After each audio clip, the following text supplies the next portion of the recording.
महाविद्यालयातील भौतिकशास्त्र विषयाच्या विभागाच्या वतीनं पहिला राष्ट्रीय अवकाश दिनानिमित्त आयोजित या कार्यक्रमामध्ये व्यासपीठावर उपस्थित उपप्राचार्य, भौतिकशास्त्र विभाग प्रमुख आणि आजच्या या कार्यक्रमाचे मुख्य आकर्षण प्रमुख वक्ते, ज्यांनी अतिशय रंजक पद्धतीनं खूप स्लाइड शोद्वारे पॉवर पॉईंटच्या माध्यमातून चांद्रयान 3चं लँडिंग म्हणजे सुरुवातीपासून शेवटपर्यंत कशा पद्धतीनं झालं, खूप छान पद्धतीनं मार्गदर्शन केलं असं डॉक्टर संजय अवधाने सर, दुसरे प्रमुख मार्गदर्शक डॉक्टर अनिल जाधव सर, प्राध्यापक विवेक ठावरे सर, भौतिकशास्त्र विभागाचे प्राध्यापक हनुमंत कदम सर, उपस्थित सर्व प्राध्यापक वृंद, विद्यार्थी बंधूंनो आणि भगिनींनो, की भौतिकशास्त्र हा विषयसुद्धा किती रंजक पद्धतीनं समजावून सांगता येऊ शकतो आणि त्याच्यामध्ये सुद्धा किती मनोरंजनात्मक पद्धतीनं विज्ञानातून म्हणजे संशोधन कशा पद्धतीनं आकारास येऊ शकतं याचं स्पष्टीकरण आपल्या मनोगतातून डॉक्टर संजय अवधाने यांनी केलेलं आहे. आपल्याला माहिती आहे की अज्ञाताविषयी कुतूहल मानवाला नेहमीच राहिलेलं आहे. अज्ञाताविषयीचं ज्ञान करून घेण्याची चिकित्सक वृत्ती, या वृत्तीतूनच वैज्ञानिक संशोधन आकाराला येत गेलेलं आहे. मोठ्या प्रमाणात विज्ञानाला एक दिशा मिळत गेलेली आहे. अगदी प्राचीन काळापासून जरी आपण आज म्हणत असलो की आम्ही चंद्रयान 3 यशस्वी केलं किंवा 1969 पहिल्यांदा चंद्रावर पाऊल टाकलं, ह्या 20व्या शतकामध्ये दुर्बिणीचा शोध लागला. मध्य शतकामध्ये गॅलिलिओ कोपर्निकस यांनी अंतराळाचं निरीक्षण करण्यासाठी दुर्बिणीचा शोध लावला.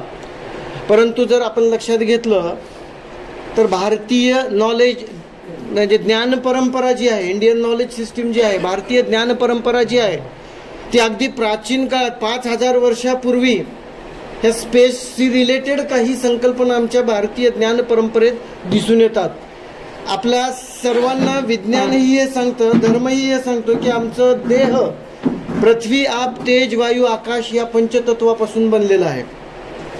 त्याच्यामध्ये आकाश हे तत्व जे आहे, हे आकाश तत्व ह्या अंतराळाशी संबंध प्रस्थापित करणार आहे, अवकाशाशी संबंध प्रस्थापित करणार आहे. आकाश तत्व म्हणजे आम्ही जो श्वासोश्वास घेतो, नाकातून जो श्वास घेतो नाकावाटे, जो फुफ्फुसापर्यंत श्वास जातो, नाकापासून फुफ्फुसापर्यंत जाण्यासाठीची जी पोकळी आहे, ती पोकळी ह्या अवकाशाशी संबंध दर्शवते, या अंतराळाशी संबंध दर्शवते. म्हणजे आमचा हा विचार अतिशय प्राचीन काळातला आहे. म्हणजे प्राचीन काळापासून अवकाशाविषयीचं अशा पद्धतीचं भारतीय ज्ञान आहे, ते अतिशय महत्त्वपूर्ण आहे. दुसरी गोष्ट बोलत असताना अवधानी सर म्हणाले की आपण आपली पाठ उपटून घेतो. नक्कीच ह्या चंद्रयान 3चं हे खूप मोठं यश आहे भारतीय सायंटिस्टचं, इस्रोच्या शास्त्रज्ञांचं, सायंटिस्टचं. परंतु APJ अब्दुल कलाम, ज्यांना मिसाईल मॅन म्हटलं जातं, एक संशोधक, एक माजी राष्ट्रपती भारताचे, अमेरिकन नासा संस्थेनं शोधलेल्या एका जीवाणूला नाव APJ अब्दुल कलाम यांच्या स्मरणार्थ, यांच्या स्मृतीप्रित्यर्थ त्यांनी शोधलेल्या एका अंतराळातल्या जीवाणूला नाव आपल्या राष्ट्रपतींचं दिलेलं आहे. Missile man doctor APJ Abdul Kalam यांचं दिलेलं आहे. जो जीवाणू या भूतलावर नाही आहे, अंतराळातच आहे. म्हणजे इंटरनॅशनल स्पेस स्टेशन ISS, अंतराळातील अवकाश स्थानकावर त्याचं अस्तित्व आहे. त्या जीवाणूचा शोध नासाने लावला आणि भारतीय शास्त्रज्ञांच्या स्मृतीप्रित्यर्थ APJ कलामचं नाव त्याला दिलेलं आहे. सोलिबॅलिसस असं काहीतरी त्या जीवाणूचं नाव आहे. सोलिबॅलिसस कलामी असं नाव अमेरिकेनं दिलेलं आहे. म्हणजे अमेरिकन सायंटिस्ट, अमेरिकन संस्थासुद्धा, नासा संस्थासुद्धा किंवा जगातल्या अनेक राष्ट्रांना, त्यातील शास्त्रज्ञांना, त्यातील राज्यकर्त्यांना आश्चर्यचकित करावं, त्यांना आश्चर्यचकित म्हणजे आश्चर्य वाटावं एवढी आमची गरुड झेप आमच्या सायंटिस्टनी घेतलेली आहे. खूप मोठी गरुड झेप आपल्या देशातले शास्त्रज्ञ घेत आहेत. या संदर्भात अंतराळाचं अभ्यास करत असताना, अंतराळाचं संशोधन करत असताना इथे एक गोष्ट मला आवर्जून सांगावीशी वाटते, ती म्हणजे याच्यामध्ये अवकाश म्हणजे ह्या एक बिग बँग थेअरी म्हणून आहे, महास्फोट सिद्धांत, म्हणजे जो हबल आणि ह्युमॅनिस का काहीतरी त्या शास्त्रज्ञाचं नाव आहे, माझ्या उच्चारात कदाचित चूक होत असेल, हबल आणि ह्युमॅसन काहीतरी या शास्त्रज्ञांनी बिग बँग थेअरी मांडली. ते असं म्हणतात अंतराळ हे वरचेवर विस्तारत आहे, म्हणजे त्याची कक्षा वाढत आहे, विश्वाचा पसारा वाढत आहे, ब्रह्मांडाचा पसारा वाढत आहे. अंतराळातल्या दीर्घिका, ह्या अशा ज्या दीर्घिका आहेत, आता त्यांनी जे दाखवले ऑर्बिट वगैरे कक्षा, सूर्यमाला, दीर्घिका, ह्या दीर्घिका परस्परापासून असं लांब चाललेल्या आहेत अंतराळामध्ये, आणि त्याच्यामुळे विश्वाचा पसारा वाढत आहे, विश्व वाढत आहे. परंतु याच्या उलट जर विचार केला तर ही जवळून असणारी ही दीर्घिका असं लांब लांब लांब लांब जात आहे.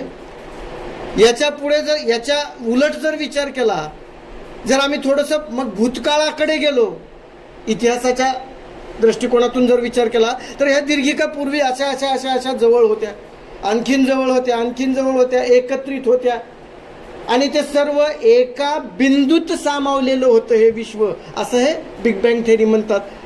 बिग बँग थेअरीवाल्यांचं म्हणणं आहे. ते कितपत योग्य आहे की अयोग्य आहे हा भाग वेगळा, परंतु ते असं हे विश्व एका बिंदूत सामावलेलं होतं, आणि त्या प्रचंड म्हणजे एनर्जी त्याच्यामध्ये होती, ऊर्जा त्याच्यामध्ये होती, आणि अतितप्त ऊर्जेचा स्फोट होऊन मग ते विस्तारलं, आणि अशा प्रकारचा विस्तार अद्याप होतच आहे. म्हणजे स्फोट झाला, आणि आईन्स्टाईनच्या तत्वानुसार, म्हणजे कधी कधी माझंही फिजिक्स होतं 12वी सायन्सला असताना, आईन्स्टाईनच्या तत्वानुसार E=mc², म्हणजे ऊर्जेचं वस्तुमानात रूपांतर झालं, आणि मग असं हे विश्व पसरत गेलं, असं ही बिग बँग थेअरी सांगते. म्हणजे एकंदरीत हे अतिशय रंजक आहे. जितका आम्ही खोलात जाऊन विचार करू विज्ञानाचा, जितका आम्ही विज्ञानवादी होऊ, जितका अधिकाधिक विज्ञानवादी होऊ, तितकं आमच्या म्हणजे मानवी जीवन हे सुखकर होणार आहे. म्हणजे मानवी जीवनातले श्रम कमी होणार आहेत, आणि मानवी जीवन एक म्हणजे चांगल्या दर्जेदार अशा प्रकारच्या मानवी जीवनासाठी ह्या वैज्ञानिक शोधाची आवश्यकता आहे. चीन आणि अमेरिका अंतराळात खूप मोठ्या प्रमाणात प्रगती करत आहेत. म्हणजे अमेरिका कॉम्पिटिशन आहे अंतराळ स्पर्धेची त्यांच्यामध्ये, आणि चीननं जवळपास म्हणजे चीनमध्ये 20 फुटबॉलची मैदानं मावू शकतील एवढी मोठी दुर्बीण डोंगराळ प्रदेशात बसवली आहे अंतराळाचं निरीक्षण करण्यासाठी. हा सर्व विचार जर आम्ही लक्षात घेतला तर आमचं हे चांद्रयान 3चं यशस्वी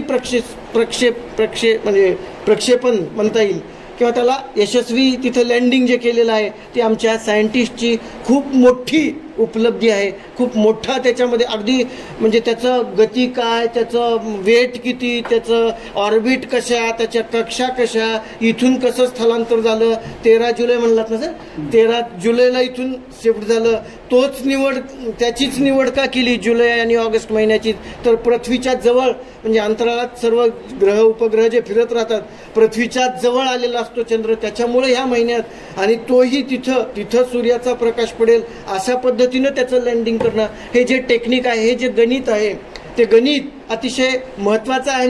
म्हणजे त्याच्यानुसार आम्ही त्या तार्किकतेनुसार, त्या लॉजिकनुसार अशा पद्धतीनं ह्याचं लँडिंग केलं, आणि ज्याचा उल्लेख अवधानी सरांनीही केला आणि जाधव सरांनीही केला की चंद्राच्या दक्षिण ध्रुवीय प्रदेशावर म्हणजे एखादं यान लँडिंग करणारं भारत हा पहिला देश आहे.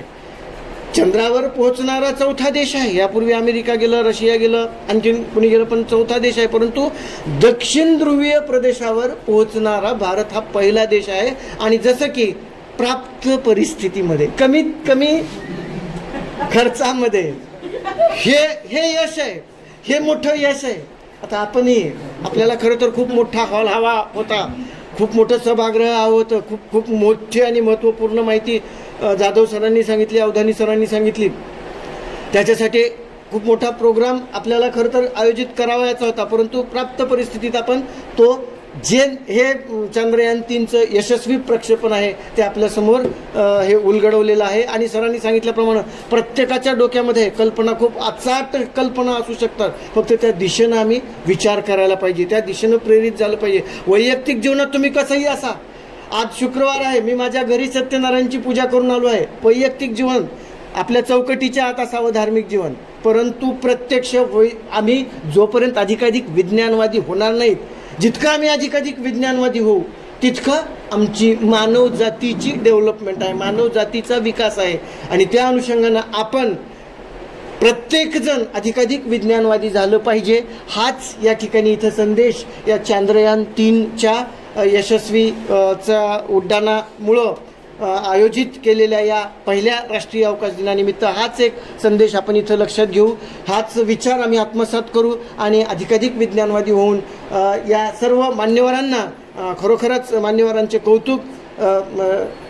Physics department Kadam sir, Thaware sir, तुमचंही कौतुक की तुम्ही खूप छान अशा प्रकारचा कार्यक्रम. बालाजी पाटील सर, ज्यांनी हे टेक्निकल सगळे पॉईंट्स त्यांनी नेहमीच खूप चांगल्या पद्धतीने हे करतात.